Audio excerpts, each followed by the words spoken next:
کرتا ہوں، گواہی دیتا ہوں تیرے سوا کوئی معبود نہیں ہے، تو تنہا ہے، تو تنہا، تیرا کوئی شریک نہیں، اور گواہی دیتا ہوں کہ محمد صلی اللہ تعالی علیہ وسلم تیرے مقرب بندے اور محترم رسول ہیں۔ اللہ ان پر، ان کی آل اطہار پر، ان کے یاران وفا شعار پر تسلسل کے ساتھ صبح و قیامت تک درود و سلام کے تحفے نشاور کرتا رہے۔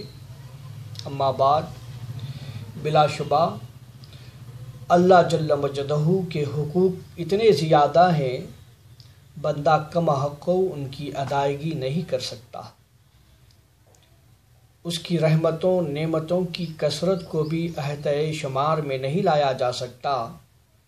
لہٰذا اے لوگوں، ندامت کے آنسو بہتے ہوئے صبح کیا کرو، توبہ و انابت کی کیفیت میں ڈوب کر شام کی دہلیز پر قدم رکھا کرو، کیونکہ اللہ تعالیٰ ہم پر کچھ حقوق، اللہ تعالیٰ کے ہم پر کچھ حقوق و شرائط ہیں جن کی بہر صورت ادائیگی ہمارا ایمانی فریضہ ہے۔ لہٰذا اے میرے دوست، ان سے غفلت برتنا، ٹال مٹول کرنا دانائیوں کا شیوا نہیں، کیونکہ تجھے پتہ ہے کہ عرصہ محشر میں تجھے اپنے اعمال کا جواب دہی ہونا ہے۔ لہٰذا جب بھی تجھے دنیا کا کوئی کام کرنا ہو تو پہلے اس میں خوب غور خوض کر لیا کرو۔ اگر وہ تمہاری آخرت کے موافق نظر آئے تو پھر تو اسے کر گزرو، ورنہ رک جاؤ، دیکھ لو اسے کون لے رہا ہے، اسے کیسے کر رہا ہے، پھر اس سے نجات کیسے مل رہی ہے، اور امن و سلامتی کی خیرات دینے والا بس اللہ ہی اللہ ہے۔ اور جب تمہیں آخری زندگی کا کوئی کام درپیش ہو تو اس کی طرف لب کو دوڑ کر اسے کر گزرو، کہیں سوچنے تک شیطان تمہارے اس کار خیر کے درمیان حائل نہ ہو جائے۔ ایک مومن کی خیانت سے اپنا دامن پاک رکھو، کیونکہ مومن کے ساتھ خیانت کرنا در حقیقت اللہ تبارک و تعالیٰ اور اس کے رسول پاک صلی اللہ علیہ وسلم سے خیانت کرنا ہے۔ تقوی الہی کی جڑیں اپنے اندر مضبوط کر لو، اور جو کچھ علم و حکمت کی خیرات تمہیں عطا ہوئی ہے اس پر عمل کرنے کی کوشش کیا کرو۔ عمل مراقبہ جب بھی ہو محض اللہ کے لیے ہو، اور وہ بھی نگاہ قدرت کے سوا کوئی اور تجھے نہ تک رہا ہو۔ حرام سے دور بھاگو، کیونکہ حرام خوری اپنے پنپنے والے گوشت کو دخول جنت سے محروم رکھا جائے گا۔ حرام کھاری سے جو جسم کا گوشت بنتا ہے اس گوشت کو جنت سے دور رکھا جائے گا۔ یوں ہی حرص و آز کو بھی اپنے قریب پھٹکنے نہ دو، کیونکہ کارخانہ دین کو غارت کر کے رکھ دیتی ہے۔ لہٰذا اگر خود کو گم کشتگان راہ ہونے سے بچا سکتے ہو تو بچا لو۔ اے میرے دوست، اپنے آپ کو لایعنی جھمیلوں سے دور رکھو، کیونکہ کہیں ایسا نہ ہو کہ اللہ سبحانہ و تعالیٰ اس بیکار و عبث چیزوں میں مشغول دیکھ کر تجھ سے اپنی نگاہ رحمت پھیر لے، اور ایک لمحے کے لیے بھی اس سے غافل نہ رہو، کیونکہ وہ ہمہ وقت تجھ پر نگاہ جمائے ہوئے ہے۔ رب تبارک تعالیٰ اپنے اندر خشیت الہی کی فصلیں اگاؤ، موت کی یاد کا نقشہ اپنے لوہے دل سے مٹنے نہ دو، اور دیکھنا کہیں اللہ سبحانہ و تعالیٰ کے ذکر و مناجات کی لذت کا نشہ ہمارے دل سے اتر نہ جائے۔ بس اسی سے نگاہ رحمت کی لوح لگائے رکھنا، اور ہر لحاظہ تمہارے احوال پر آگاہ رہنا۔ لہٰذا پچھلے دنوں تم نے جو جرم و خطا کی،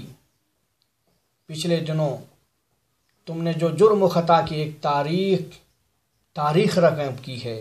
جتنا جلدی ہو سکے توبہ اور رجوع کر لو، زندگی کا بقیہ سانسوں کا طاعت مولا میں گزارنے کی پروردگار سے توفیق مانگو۔ دیکھنا کہیں ایسا نہ ہو بغیر توبہ ہی تم اس دنیا سے فانی کر جاؤ گے، رخصت ہو جاؤ گے۔ میرے دوست، تجھے بہت جلد ہی شہر قموسا کے سفر پر روانہ ہونا ہے، پھر وہاں تجھے دوبارہ زندہ ہونا ہے، اپنے جملہ اعمال کا حساب و کتاب دینا ہے۔ صرف یہی نہیں بلکہ اللہ مالک الملک کے حضور نہایت انکسار اور توضع کے ساتھ پھر تیسری پیشی بھی ہونی ہے۔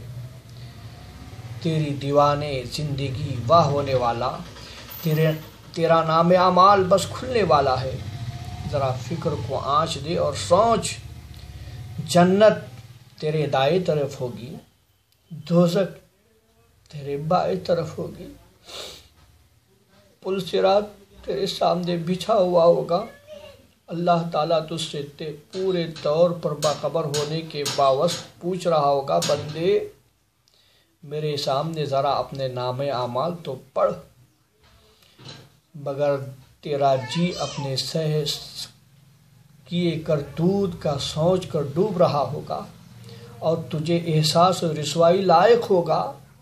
تو اب اگر تو نیکوکاروں میں سے تھا تو تجھے جنت کی راہ دکھا دیا جائے گا، اور اگر گناہگاروں میں سے تھا تو جہنم کی دھکتی ہوئی آگ میں پھینک دیا جائے گا۔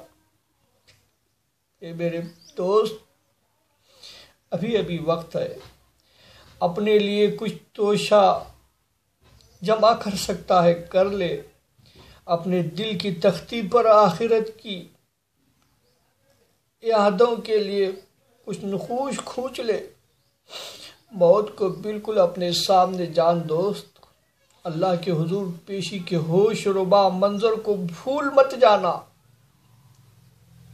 اگر تیرے ارد گرد خوف الہی کا پھیرا بٹھا لے، اللہ کی حرام کردہ چیزوں سے رک جا، نفس کی ایک نہ سن، ہمہ وقت اللہ کی یاد میں مست رہا کر، ہر حال میں شکر الہی بجا لا، جنت کو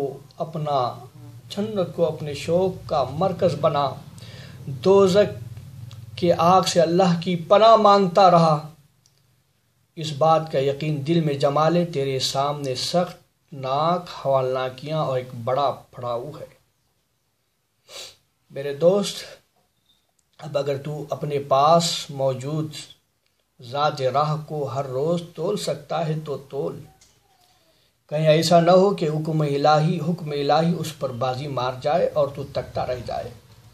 لہذا تو شاید آخرت اکٹھا کرتا رہا، تیاری میں کسی کوتاہی کو روا نہ رکھ، اصلاح نفس کے سلسلے میں ایک ذرہ بھی غفلت نہ برت۔ میرے دوست، جان لے، بیتے ہوئے شب روز پلٹ کر آنے والے نہیں ہیں، عمل کر، جو طالب ہوتا ہے وہ جلدی کرتا ہے۔ یاد رکھنا، رات و دن تیری جان کھپانے، تیری عمر گنوانے اور تیرے وقت کو برباد کرنے پر تلے ہوئے ہیں، اور تو آرام سے سویا ہوا ہے، غفلت میں پڑا ہوا ہے۔ لہٰذا اے میرے دوست، اس وقت تک تم مطمئن ہو کر چین کا سانس نہ لینا جب تک تمہیں اپنے دائمی مکان منزل مقصود کا یقینی علم نہ ہو جائے۔ اب اپنے نفس پر ذرا ایک نظر ڈال، کوتاہیوں کی بھرپائی کی بھرپور کوشش کر، اور تمہیں جو کام بھی کرنا ہو کر ڈال، کیونکہ امر الہی اچانک آ جاتی ہے، اور میں کسی اور کے بارے میں کیا کہوں، ایسا